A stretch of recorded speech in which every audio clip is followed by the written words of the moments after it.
संक्रमण को लेकर डिप्टी सीएम रेणु देवी ने की समीक्षा बैठक। डीएम सहित कई अधिकारी रहे मौजूद। लोगों से कोरोना गाइडलाइन का पालन करने की अपील। बिहार में ऑक्सीजन और दवाइयों की भारी किल्लत। पप्पू यादव ने कई निजी अस्पतालों पर साधा निशाना। कहा, निजी अस्पताल बना रहे लाखों का बिल। मुंगेर में अंतिम संस्कार करने की लगी होड़। घाट पर अफरा तफरी का माहौल। परिजन गंगा किनारे कर रहे अंतिम संस्कार।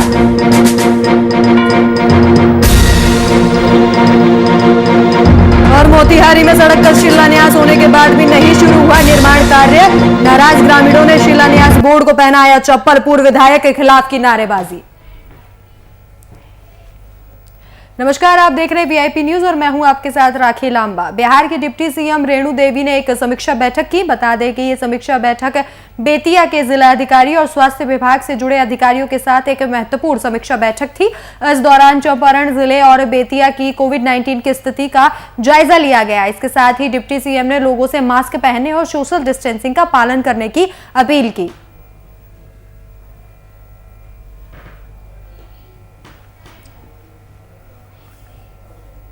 कोरोना संक्रमण से लगातार बिहार में स्थिति काफी खराब होती जा रही है। बात करें सरकारी अस्पतालों की तो वहां पर ऑक्सीजन और दवाओं की भारी किल्लत है, तो वहीं निजी अस्पताल कोविड के मरीजों को लूटने में लगे हुए हैं। पप्पू यादव ने कई निजी अस्पतालों पर निशाना साधा जो कि कोविड मरीजों को अपने यहां भर्ती कर रहे हैं और संसाधन नहीं होने के बाद भी लाखों का बिल थमा दे रहे हैं। पप्पू यादव ने सरकार से ऐसे अस्पतालों के खिलाफ कार्रवाई करने की मांग की। वहीं राज्य में एनएमसीएच और पीएमसीएच में संसाधन नहीं होने का हवाला देकर सरकार से इसे बंद करने की मांग की।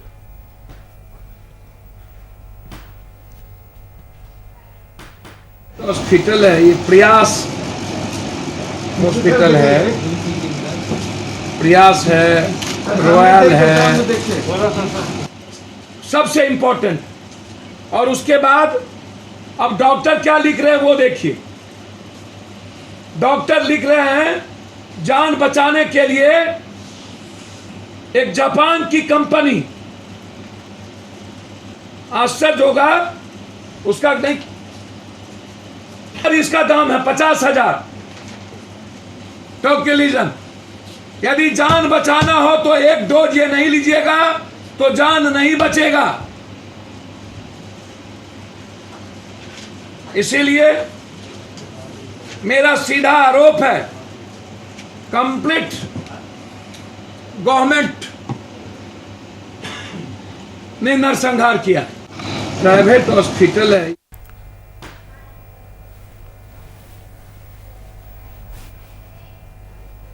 कोरोना संक्रमण के बढ़ते प्रकोप से बिहार के हालात लगातार बिगड़ते जा रहे हैं। वहीं पटना के सबसे बड़े सरकारी अस्पताल पीएमसीएच और एनएमसीएच में भी मरीज भगवान भरोसे हैं। वहीं पूर्व सांसद पप्पू यादव लगातार उन मरीजों से की मदद कर रहे हैं। वहीं अस्पताल की व्यवस्था को देखते हुए एक बार फिर से पप्पू यादव ने सरकार पर निशाना साधा।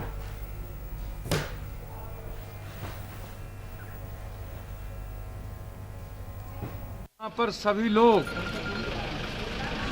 पूरा का पूरा विश्व सुंदरी और मिस यूनिवर्स के तर्ज पर काम करती।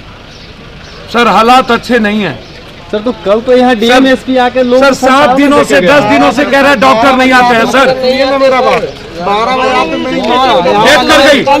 कोई व्यवस्था नहीं है। वार्ड वाला को 4,000 रुपया दे के पहले बोला कि एडमिट नहीं लेंगे। वार्ड बॉय बोला कि 4,000 लेंगे, आपको हम एडमिट अभी ऑक्सीजन करके साथ कर देते हैं और 10,000 और लेंगे तो आपको हम आईसीयू में ट्रांसफर कर देंगे। ये बोल के हम चेतावना दे के हमको 4,000 रुपया इनसे लिया और वो छोड़ दिया। ऑक्सीजन लगा के वार्ड बॉय यहाँ का हमसे 4,000 रुपये लिया।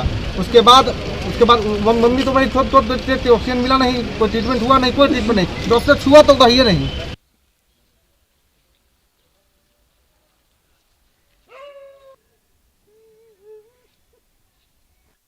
पूरे देश में कोरोना की रफ्तार तेजी से बढ़ रही है। इस महामारी को लेकर विपक्ष सरकार पर हमलावर है। एक बार फिर एलजेपी के प्रदेश प्रवक्ता सुरेंद्र विवेक ने सीएम नीतीश कुमार पर हमला बोला।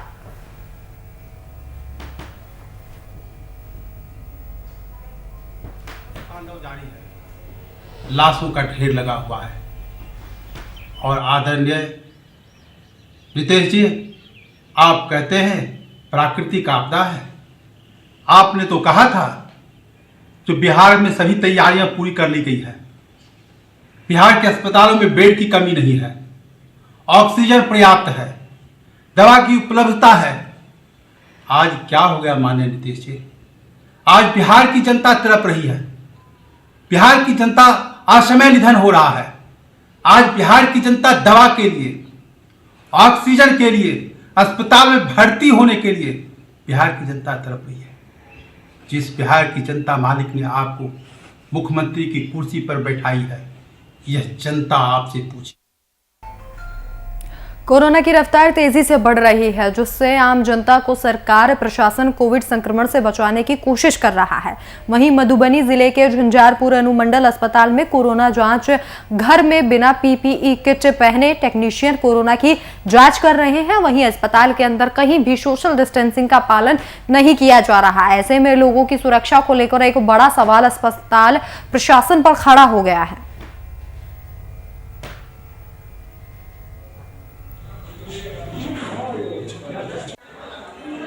कोई भी जो है, जब भी कोई जांच करते हैं किट करके पीपीई किट पहन के ही करें। लेकिन अब एक्चुअली हो क्या रहा है कि किट पहनने के बाद जो है वो 3 घंटा 4 घंटा तक एक साथ काम करना शायद पॉसिबल नहीं हो रहा है। इसको जाकर के हम एक बार देख लेते हैं कि क्या बात है।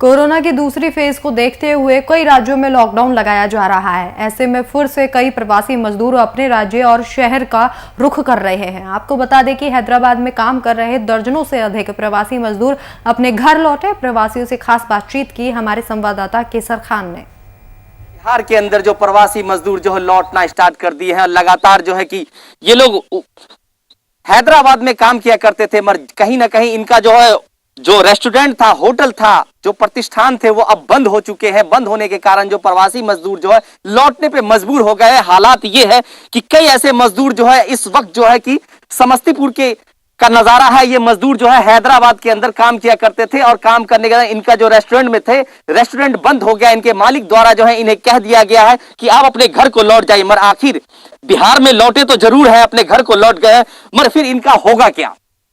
सरकार बड़े बड़े दावे करते हैं कि हमने बिहार के अंदर बहुत सारी मजदूरों के लिए योजनाएं चला रहे हैं, बहुत सारे मजदूरों को हम काम देंगे, मगर आखिर क्या काम देगी मजदूर को, ये तो देखने वाली बात है। बहरहाल हमारे साथ जो मजदूर है हम उनसे बात करना चाहेंगे। भैया कहाँ से आप आए हैं? हैदराबाद से हैं। क्या करते थे हैदराबाद के अंदर? रेस्टोरेंट है, उसका उसमें पूरा ट्रांसफर माल, मतलब माल जो आता है उसको मंगा के ऑर्डर करना पड़ता है रेस्टोरेंट काउंटर का। तो आखिर आप घर क्यों लौट गए? बंद हो गया तो वहाँ पे क्या करना, बंद कर दिया, सेट बोला चले जाओ गाँव। तो आप गाँव में आ रहे हो, तो फिर यहाँ क्या करोगे आप? यहाँ क्या करेंगे, गाँव में बैठेंगे घर पे, और क्या करेंगे। तो फिर कैसे घर परिवार कैसे चलेगा? वो अब यहाँ का जो मुख्यमंत्री नीतीश कुमार वो इसका सुनवाई करेगा। मतलब मुख्यमंत्री जी उपाय करेंगे इस चीज के लिए? क्या मांग करते हैं उनसे? क्या मांग करेंगे, बिहार में कुछ रोजगार चालू करे।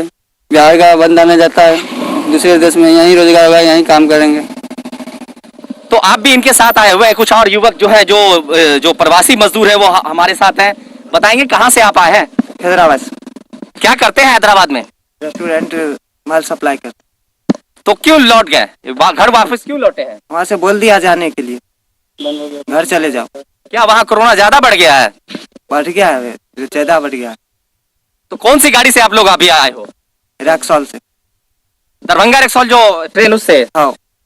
तो आप लोग कहाँ उतरे हो अभी? स्टेशन, समस्तीपुर स्टेशन पे। क्या मांग करते हैं सरकार से? जो सरकार जो है कि आप अब घर लौट आए हो, तो आप क्या मांग करते हो सरकार से कि यहाँ क्या करोगे आप लोग आके? सरकार से यही मांगते हैं कि यहीं कोई जॉब दिलाए। वापिस नहीं जाना चाहते हैं, फिर से कहीं ना कहीं वापिस जाना नहीं चाहते हैं। हाँ, बस यहाँ से बिहार से नहीं जाना चाहते हैं। क्या नाम हो आपका? मिथुन कुमार। कहाँ है घर आपका? लोहागिर।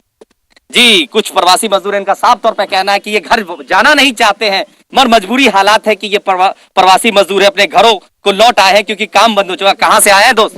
हैदराबाद से। क्या करते हैं हैदराबाद में? रेस्टोरेंट में रहते। क्या हो गया जो आप लोग घर को लौट आए हैं? बंद हो गया। क्या बंद हो गया? वही रेस्टोरेंट। तो फिर लौट क्यों आए? और भी तो काम था, कहीं कर सकते थे। वहाँ पे ऑलरेडी लॉकडाउन लगा दिया गया, इसीलिए हम लोग को वहाँ से बोला जाने के लिए, काम नहीं मिल रहा था। तो अब क्या करोगे? बिहार के अंदर आप लौट आए अपने गांव, तो अब घर पे ही रहेंगे, यहीं कोई सा भी काम करेंगे। फिर दोबारा जाओगे बिहार से? नहीं जाएंगे। हैदराबाद दोबारा जाओगे? नहीं जाएंगे। क्यों नहीं जाओगे? बिहार वहाँ जाने से फिर बार बार आना पड़ता है ना। क्या नाम हो आपका? पवन राय। जी, कहीं ना कहीं इनका साफ तौर पे कहना है कि अब जो है कि अब हम अपने बिहार में आ गए हैं, अगर सरकार चाहे तो कुछ रोजगार मुहैया कराएगी, और मुहैया अगर रोजगार अगर हमारे बिहार के अंदर मिलता है तो दोबारा फिर ये अन्य प्रदेशों में नहीं जाएंगे। वीआईपी न्यूज के लिए समस्तीपुर से कैसर खान। वहीं मुंगेर में कोरोना से हो रही मौत से मुंगेर के शवदाह गृह पर लगातार दबाव पड़ रहा है। शवदाह गृह में लाश जलाने के लिए लोगों को घंटों लाइनों में खड़े रहना पड़ता है। जान हथेली पर रखकर शवदाह गृह कर्मी कोरोना से मरने वाले लोगों का अंतिम संस्कार कर रहे हैं। शवदाह गृह पर दबाव को देखते हुए लोग गंगा किनारे शवों को जला रहे हैं। शमशान और शवदाह गृह को देख सरकारी आंकड़ों पर सवाल भी उठाए जा रहे हैं। इसके साथ ही अब तक कोरोना से 100 से ज्यादा लोगों की मौत हो चुकी है।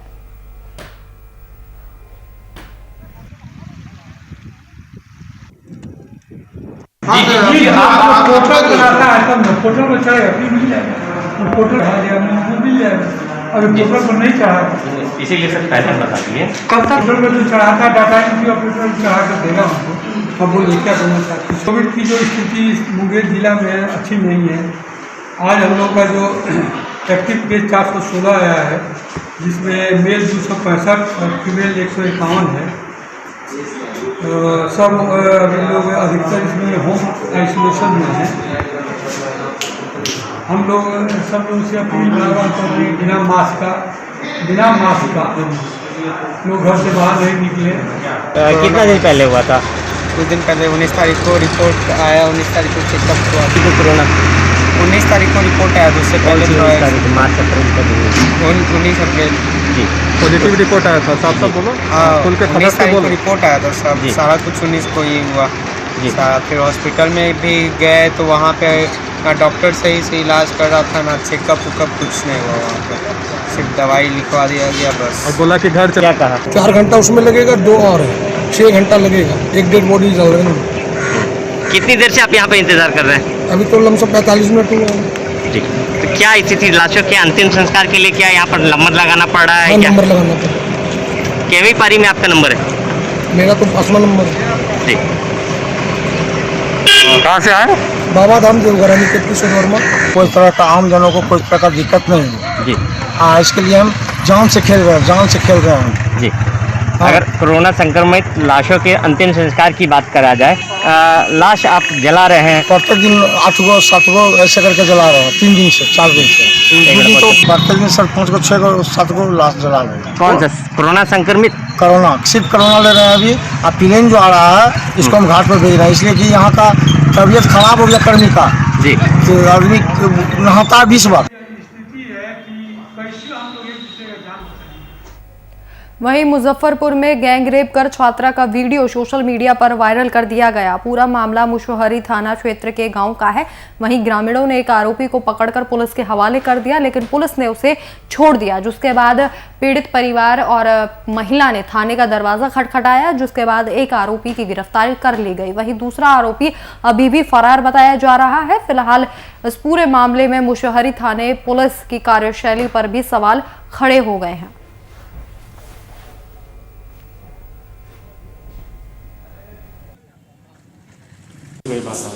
वीडियो वायरल करने की बात बता रही है, अब छानबीन किया जाएगा। दुष्कर्म का वीडियो वायरल कर दिया। हाँ हाँ जी। हाँ, दुष्कर्म की। कितनी गिरफ्तारी हुई? गिरफ्तारी एक हुई है। कौन कौन है आरोपी इसमें? एक ज्योति एक ज्योति है और एक सूरज है।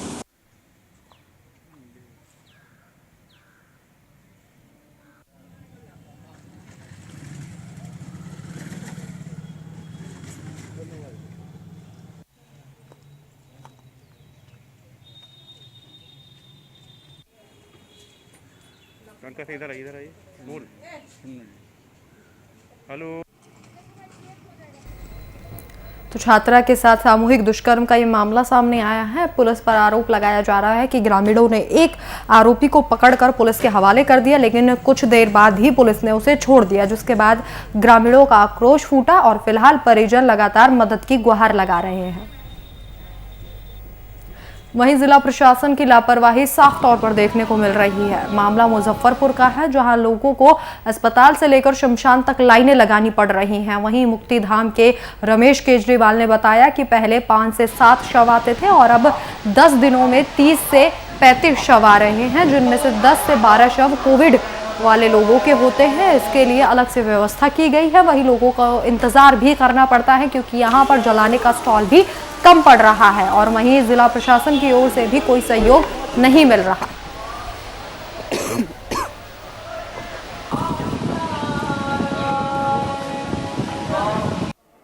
जो है यहाँ पर लोग लगे हुए हैं, इसके कारण सभी कर्मचारी और ये लोग जो थक भी जाते हैं, फिर दूसरे दिन बड़ी परेशानी आती है।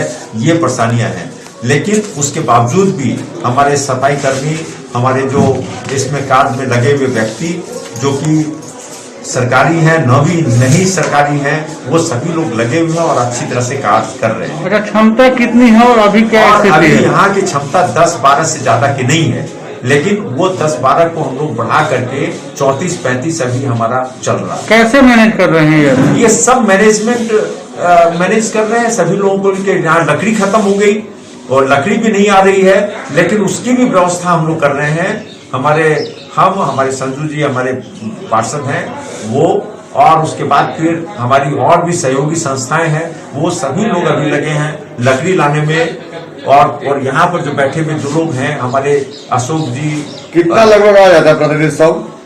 हाँ 100 अभी कितना प्रतिदिन आ जाता है? लगभग 34-35, लगभग 3-4 दिन 4 दिन से हम लोग के यहाँ 3 दिन 4 दिन से हम लोग के यहाँ लगातार आ रहा है।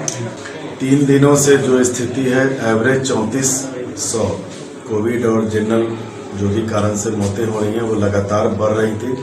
लगातार अंकल ने जब मुझसे कहा तो मैं परसों से कंटिन्यू आ रहा हूं। और जहां तक सवाल है नगर आयुक्त से परसों मैंने बात की तो 4 स्टाफ उन्होंने उसी दिन बढ़ा दिया। आज भी मैंने उनसे स्टाफ की किल्लत के विषय में कहा, चूँकि वो कह रहा है कि कुछ स्टाफ ज़्यादा कमा लिए तो फिर नहीं आते हैं, तो 6 स्टाफ आज उन्होंने और बढ़ा दिया है। जहाँ तक सवाल अभी लकड़ी का जो शॉर्टेज की बात आई है, लकड़ी के लिए हम लोगों ने अपने स्तर से, जैसे लेप्रोसी मिशन के पास 50 क्विंटल लकड़ी मिला, तो चूँकि गाड़ी ढोने वाले की भी शॉर्टेज है, तो निगम नगर आयुक्त से मैंने बात की तो तुरंत उन्होंने काउ कैचर भेजा है।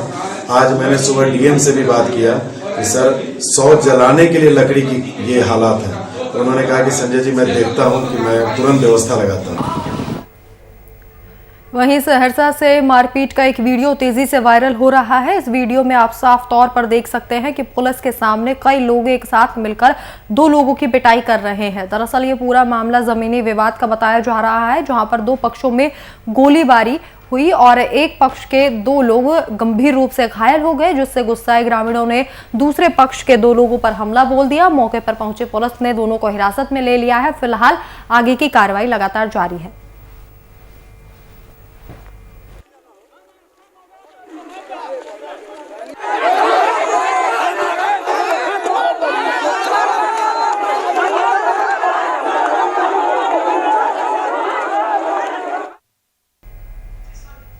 मोतिहारी में सरकार के उदासीन रवैये की तस्वीर सामने आई है। मामला रक्सौल अनुमंडल के रामगढ़वा ब्लॉक का है, जहां पर पंचो डिटोला गांव में इस सड़क का शिलान्यास होने के बाद भी निर्माण कार्य शुरू नहीं हुआ। इससे नाराज ग्रामीणों ने सड़क के शिलान्यास बोर्ड पर चप्पल की माला पहनाकर विरोध जताया। इसके साथ ही पूर्व विधायक और कॉन्ट्रैक्टर सुनील के खिलाफ नारेबाजी भी की।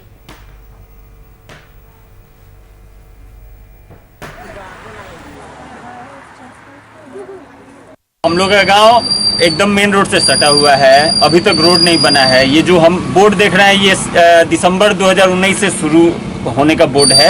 हम लोग का रोड 2019 से बनना चालू हो जाना था और 2020 आपको सितंबर तक खत्म हो जाना था, लेकिन अभी तक इस रोड में काम चालू नहीं हुआ है। हम लोग इसलिए विरोध कर रहे हैं कि 2 साल पहले इसका शिलान्यास हो चुका है, बोर्ड लग गया है और आज तक कोई काम एडजस्ट का तस है।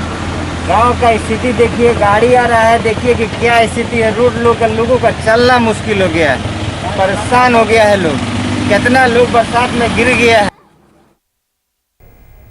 वहीं औरंगाबाद जिले के कासमा थाना से रिश्तों को शर्मसार करने वाला मामला सामने आया है, जहां पर पति ने अपनी पत्नी और 7 साल की मासूम बेटी को जलाकर मार डाला। बताया जा रहा है कि दूसरी शादी रचवाने के पत्नी ने विरोध किया था और इसके बाद ही पति ने इस पूरी वारदात को अंजाम दिया। फिलहाल पूरे मामले की जांच पुलिस कर रही है।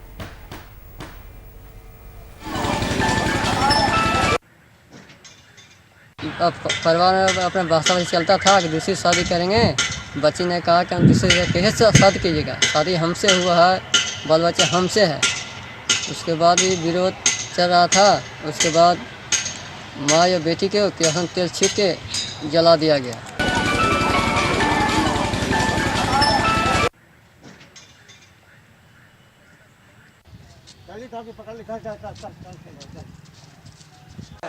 मधुबनी जिले के बेनीपट्टी थाना क्षेत्र में इन दिनों लगातार हत्या की खबरें सामने आ रही हैं। बौराहा गांव में एक और हत्या का मामला सामने आया है, जिसमें उपनयन कार्यक्रम में शामिल होने ससुराल आया था, जहां युवक को ससुराल वालों ने गला दबाकर मौत के घाट उतार दिया। पुलिस ने शव को एक बगीचे से बरामद किया है और पोस्टमार्टम के लिए अस्पताल भेज दिया है। इस मामले में मृतक के पिता विनोद झा के बयान पर पत्नी समेत 5 लोगों के खिलाफ मामला दर्ज किया गया है।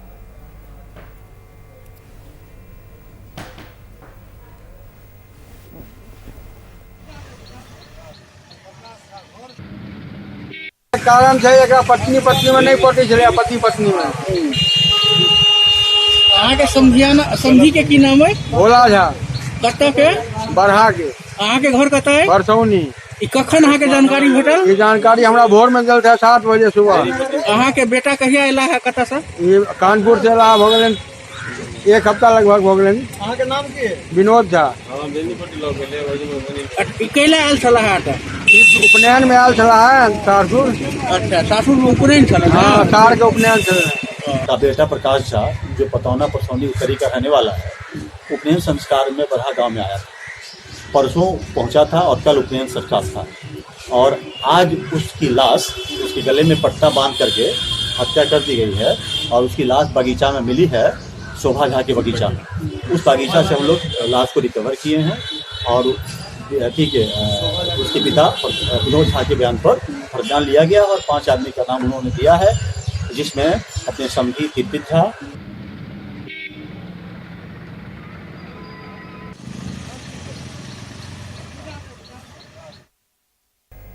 औरंगाबाद जिले के मदनपुर ब्लॉक में कोरोना संक्रमण का खतरा लगातार बढ़ता जा रहा है। वहीं सामुदायिक स्वास्थ्य केंद्र में अस्पताल के फार्मेसी स्टाफ और केयर इंडिया के स्टाफ मिलकर दवा किट बनाने की तैयारी तेज कर दी है। दरअसल संक्रमित अस्पताल से एक दवा किट दी जा रही है, जिसमें तरह तरह की दवाइयां हैं जो आपको कोरोना से बचा सकती हैं, जो कोरोना से लड़ने में मददगार साबित हो रही हैं।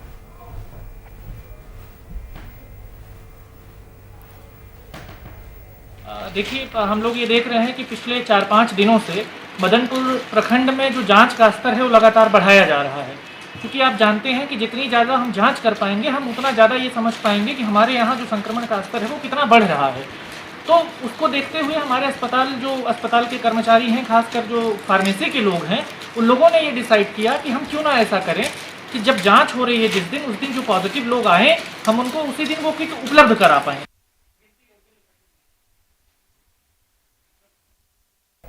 कांग्रेस के वरिष्ठ नेता प्रवीण सिंह कुशवाहा ने कोरोना के बढ़ते संक्रमण को देखते हुए भागलपुर में गरीब परिवार के लोगों के लिए भागलपुर में 3 हेल्प सेंटर बनवाए हैं, जिससे लोगों को अन्य प्राइवेट हॉस्पिटल से आधा रेट पर दवाइयां मिल जाएंगी और इसके साथ ही आधे रेट पर उनके परिस्थितियों को देखते हुए इलाज किया जाएगा।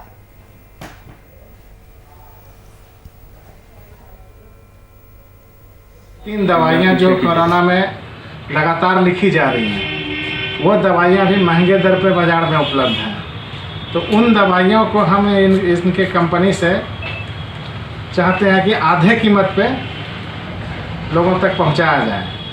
आज सबसे ज़्यादा ज़रूरत जिन दवाइयों का है उसको एक तरह से कहिए कोरोना किट कह सकते हैं। तो मेडिकेशन के लिए, कोरोना के मेडिकेशन के लिए एक किट तैयार करके आधे कीमत पर उसको हम लोग बाज़ार में उपलब्ध कराएंगे और 3 जगह इसका सेंटर बनाएंगे, 3 मेडिकल हॉल। अभी सबसे ज़्यादा चलन क्या है, 2-3 दवाइयाँ जो कोरोना में लगातार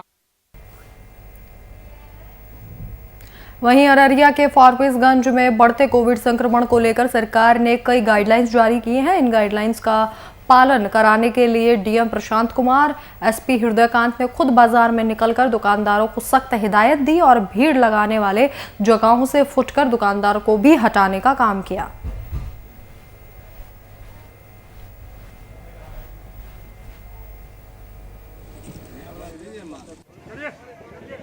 देखिए, कंटेनमेंट जोन में कुछ कमियां पाई गई हैं। एसडीओ साहब भी हमारे साथ थे, स्वास्थ्य के भी कर्मी थे, जिला नगर परिषद के भी कर्मी थे, उनको सख्त हिदायत दिया गया है।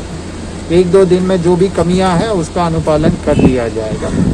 और हमारा जो डीसीएचसी है, यहाँ पे अब मेरे द्वारा और एसपी साहब के द्वारा पीपीई किट पहन के अंदर भ्रमण हम लोगों के द्वारा किया गया है, ये देखने के लिए कि कितने मरीज वहाँ पे भर्ती है और उनके क्या सुविधाएं हम लोग प्रोवाइड कर रहे हैं।